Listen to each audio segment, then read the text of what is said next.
Yarrabend 最新一期的公寓项目 Cubic House 由屡获殊荣的建筑事务所 DKO 设计。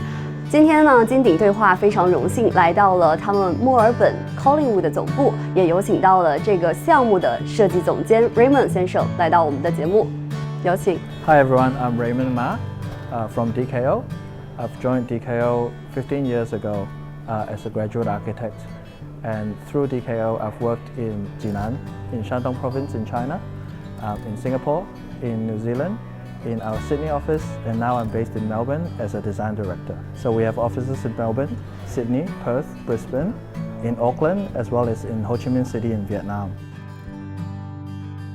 I think Yarrabend as a suburb really starts from its location being right next to Yarra River, and also all the amazing parklands and golf courses that we have that's already part of the existing natural assets of the site.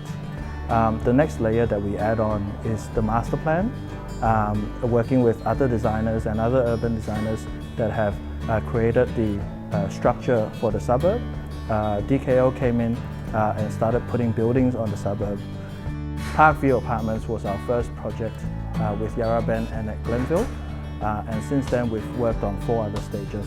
Parkview being our first apartment project with Glenville, we spent a lot of time with Glenville's development team and the sales team to work out exactly what the future residents of Yarrabend want. At Parkview, we focused a lot about the sense of community, about creating spaces where you can gather not just with your family but also with your neighbors or friends who are coming to visit. At Cubic House, we focused a lot about the idea of greenery, not just greenery that's already there on the suburb, but greenery that we can wrap around the building, put on top of the building, and put next to apartments. Cubic House is part of a collection of 4 blocks that are surrounding a central courtyard that will have lush landscape growing around it, as well as on top of those buildings. Yarrabend is still a very young suburb. It's less than 5 years old, but it's also next to some of our oldest parklands along the Yarra River. So there is a lot of potential for Yarrabend to grow and mature into becoming a lot more than what it currently is. Post-pandemic, the idea of wellness is something that we find buyers and residents are focusing on, and a lot of buyers and residents actually prioritize the idea of wellness over other aspects that are traditionally part of real estate demand. At Yarrabend and specifically at Cubic House, we focus on that idea of wellness in our design.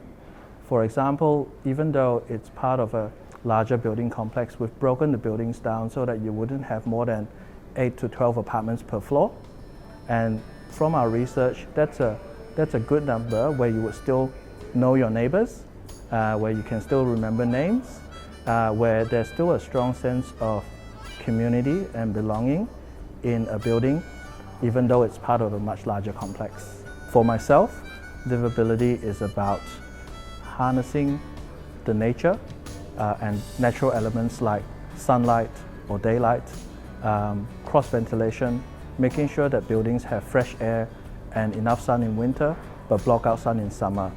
So it really starts from very basic principles to make sure that buildings are well designed before they can then become livable. 设计师 Raymond 跟我们分享了他对于宜居社区的理解。那么，对于未来人们生活的这种所需要的所有的居住的空间，你又是如何定义宜居呢？